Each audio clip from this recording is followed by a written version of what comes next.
లాల్ బహదూర్ శాస్త్రి గారి వర్ధంతి సందర్భంగా గజ్వేల్లో ఆయన విగ్రహం ఏర్పాటు చేసి పూలమాలలు వేసి ఘనంగా నివాళులర్పించారు.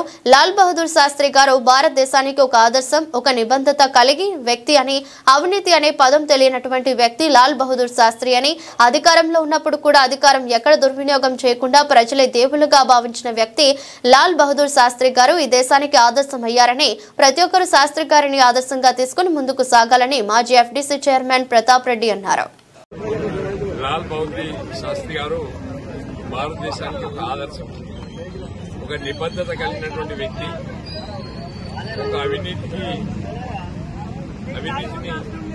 అనే పదము తెలిగినటువంటి వ్యక్తి దేశంలో ఎవరంటే లాల్ బహదూర్ శాస్త్రి గారు.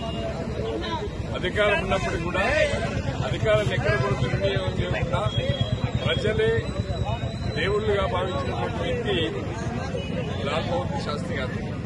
లాల్ బహదూర్ శాస్త్రి ఈ దేశానికి ఆదర్శం. ప్రతి మనిషి కూడా, ప్రతి వ్యక్తి కూడా శాస్త్రి గారిని ఆదర్శంగా తీసుకుంటే అవినీతి అనేది లేకుండా పోతుంది. భారతదేశం ప్రపంచాన్ని శాసించే స్థాయికి వెళ్లాలంటే లాల్ బహదూర్ శాస్త్రి గారి యొక్క ఆశయాలను అమలు చేస్తే సరిపోతుంది.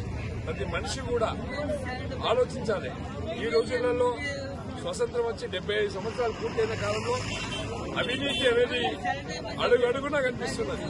ప్రతి మనిషిలో కనిపిస్తుంది.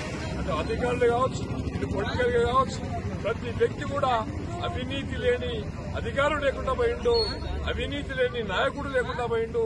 మరి అలాంటి ఈ రోజులలో మరి శాస్త్రి గారి విగ్రహాన్ని ఇక్కడ ఏర్పాటు చేసి మా బాలు గాని రవి గాని అందరూ కూడా ఓ శాస్త్రి గారి విగ్రహాన్ని ఏర్పాటు చేయడం వల్ల, అటు మహాత్మా గాంధీ విగ్రహాన్ని ఏర్పాటు చేయడం వల్ల ప్రతి మనిషిలో కూడా విగ్రహాన్ని చూసినప్పుడన్నా కనీసం వాళ్ళ యొక్క విలువలు తెలుసుకొని మనిషిలో మార్పు కావాలని చెప్పి మనస్ఫూర్తిగా కోరుకుంటున్నాం.